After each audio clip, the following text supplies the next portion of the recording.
अ, देशाच्या निवडणुकीचा आज एक्झिट पोल समोर आलेला आहे. त्यानुसार एनडीए पक्षाचा मोठा विजय त्या ठिकाणी सगळ्या न्यूज चॅनलवरती दाखवलेला आपल्याला पाहायला मिळत आहे.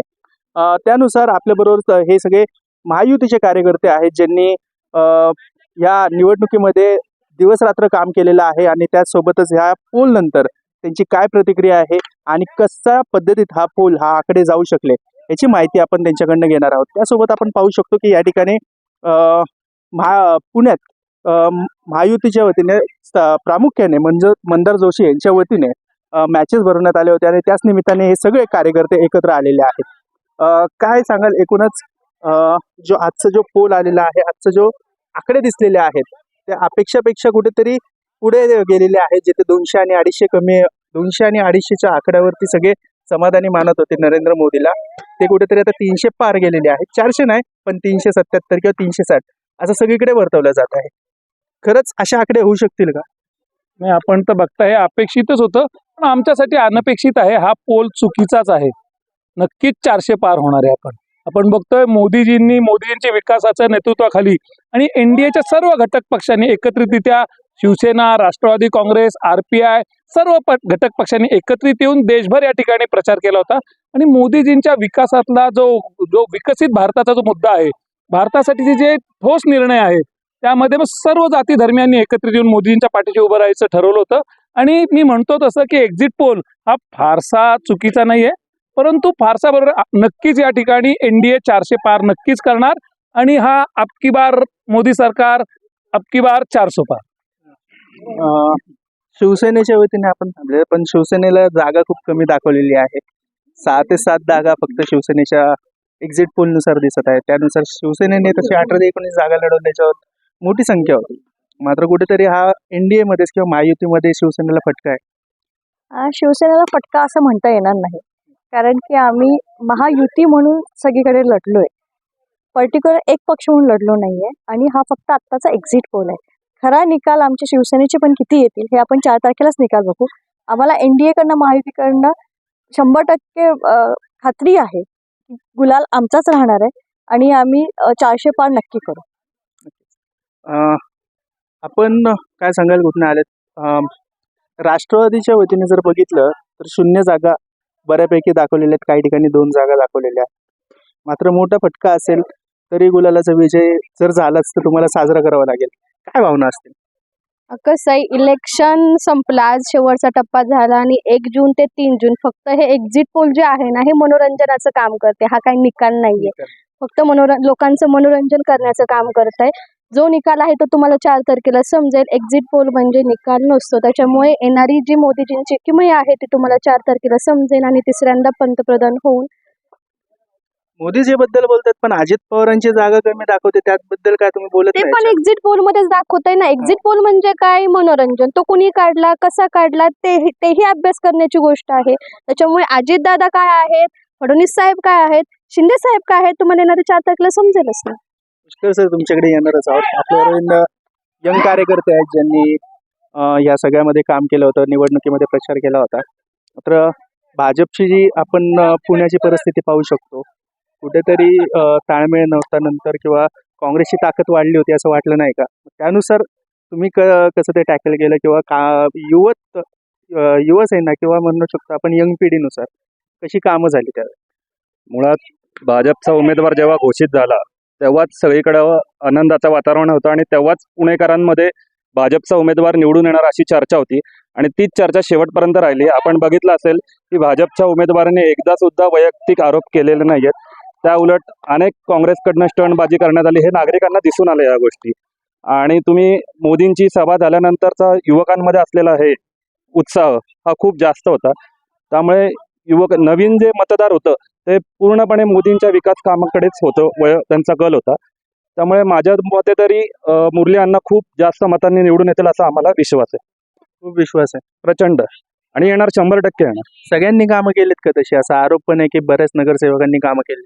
नाही, सगळ्यांनी कामं केलेली आहेत. सगळे एक दिलाने एकाने उतरले होते मैदानात आणि सगळ्यांनी व्यवस्थित काम केलेलं आहे. आम्हाला विश्वास आहे की आमची BJPची सीट येणार आणि देशात 400 पार करणार आम्ही.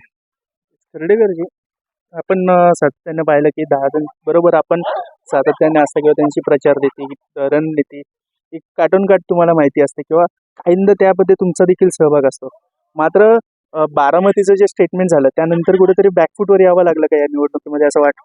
नाही, अजिबात नाही. अजितदादांच्या प्रती सुद्धा आम्हाला तेवढंच प्रेम आहे, तेवढीच आमचा त्यांचा स्नेह आहे. आणि जेव्हा आम्ही महायुती म्हणून लढतो त्यावेळेला अजितदादा, चंद्रकांतदादा, देवेंद्रजी, एकनाथजी शिंदे कोणी असतील, हे सर्व नेते एक गठ्ठा मुंबईमध्ये बसून जे जे काही सांगतील ते प्रत्यक्षामध्ये फील्डवर करणं एवढं आमच्या हातात असतं. आणि ते करताना कुठेही मनं दुरावली गेली नाहीत. या संपूर्ण निवडणुकीचं वैशिष्ट्य हे राहिलं की महायुतीचे सर्व पक्षांचे सर्व कार्यकर्ते, नेते, पदाधिकारी, लोकप्रतिनिधी एक दिलानं लढले आणि महायुतीला विजयी करायचंय, नरेंद्र मोदींना तिसऱ्यांदा पंतप्रधान करायचंय, अशा प्रकारचं ध्येय ठेवून सर्वांनी काम केलं. त्यासाठी आपण एक पाऊल मागे आलो ते देखील आपण स्वीकारलं.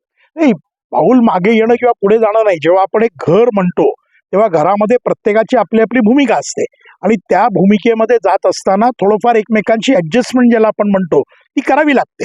ते करण्यासाठीचं मोठं मन हे भाजप असेल, शिवसेना असेल, अजितदादा पवारांचं म्हणजे राष्ट्रवादी पक्ष असेल, RPI असेल, मी तर म्हणेन की सर्व 24 पक्षांनी मनाचा मोठेपणा दाखवला आणि एक ध्येय सर्वांच्या मनामध्ये होतं की अबकी बार 400 पार, फिर एक बार मोदी सरकार, बार बार मोदी सरकार.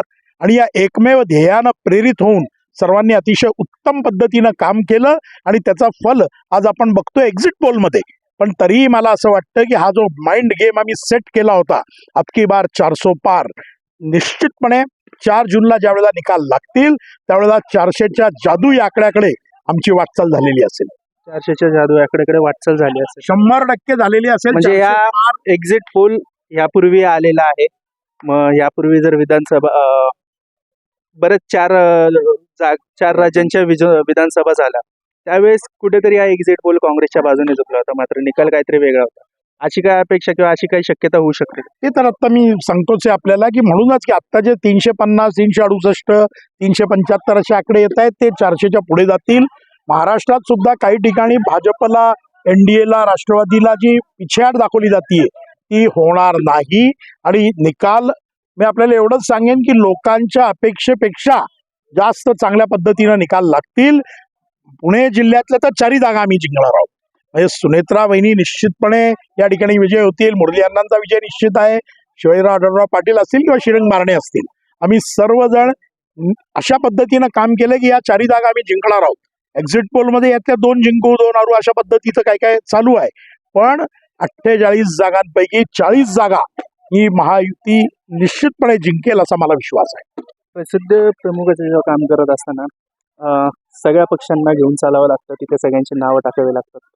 मात्र हाच सूर सगळ्यांचा होता का? कारण जेव्हा तिकीट मिळालं होतं तेव्हा कुठेतरी तिकीट मिळण्यापूर्वी 2 उमेदवार देखील इच्छुक होते, त्यामधले एक प्रोटोकॉल फॉलो करत नव्हते असं देखील तुम्ही कधीतरी सांगितलं होतं. म्हणजे होत नव्हता किंवा ते वेगळे चालत होते. तर या सगळ्या प्रक्रियेमध्ये काय नेमकं निवडणुकीचा अनुभव होता? नाही, मुळामध्ये कसं असतं, जोपर्यंत उमेदवारी जाहीर होत नाही तोपर्यंत प्रत्येक जण आपली ताकद लावतच असतो. पण एकदा उमेदवारी जाहीर झाल्यानंतर त्या उमेदवाराच्या पाठीमागे उभं राहायचं ही भारतीय जनता पार्टीची आणि सगळ्याच मित्रपक्षांची शिकवण आहे. त्यामुळं मुरलीधर अण्णांना जेव्हा तिकीट जाहीर झालं, एक दिलाने लगेच कामाला लागले. म्हणजे त्याच्यामध्ये कोणी काय वेळकाढूपणा केला किंवा असं काही 100% नाही. आणि 24 पक्ष आहेत, ते 24 पक्ष एकत्र काम करताना महायुतीमध्ये दिसत होते. मला एक सांगा, महाविकास आघाडीमध्ये ती जी तफावत ती दिसत होती. कधी त्यांचा शहराध्यक्षच नाही कुठल्या एका पक्षाचा, कधी कार्यकर्तेच नाही. पण महायुतीच्या 24च्या 24 पक्षाचे कार्यकर्ते तुम्हाला रस्त्यावर दिसत होते. हा फरक आहे. एक फरक सांगू शकतो की देवेंद्र फडणवीसांना शेवटच्या टप्प्यात नगरसेवकांची बैठक घ्यावी लागली. ते दुसरीकडे रवींद्र दंगेकर यांच्यासोबत सगळे कार्यकर्ते आणि सगळे पदाधिकारी एका वेळेस एकत्र सगळे प्रचाराला फिरत होते. हा कुठेतरी विरोधाभास किंवा ह्याच्यामध्ये जाणवलं नाही का तुम्हाला? नाही, असं आहे बघा, शेवटी कसं आहे, प्रत्येक पक्षाचं एक धोरण असतं. देवेंद्रजींनी ती जी बैठक घेतली ती आढावा घेण्यासाठी घेतली होती. त्याच्यात काय असं वेगळं काही नव्हतं. मी त्या बैठकीला नव्हतं, पण जे काय ऐकायला मिळालं ते आढावा बैठक होती. काम कसं चाललेलं आहे, कुठपर्यंत आलेलं आहे याचं तो आढावा होता. याच्यापेक्षा वेगळं काही नव्हतं. आणि तुम्ही जे आता उमेदवारांचं नाव घेतलं, त्यांच्या बरोबर कार्यकर्त्यांपेक्षा ठेकेदार किती होते एवढं फक्त बघा एकदा तुम्ही. शेवट तुम्ही कार्यकर्ता म्हणून काम केलं, काय होतं या निवडणुकीचा अनुभव? या निवडणुकीचा जो अनुभव आहे ह्याच्यामध्ये माझ्या म्हणजे जे काय आम्ही काम केलं ह्याच्यामध्ये महायुती जी आहे ही 100% त्या ठिकाणी 400 पार जाईल असं सर्वसामान्य नागरिकांचं सुद्धा म्हणणं आहे.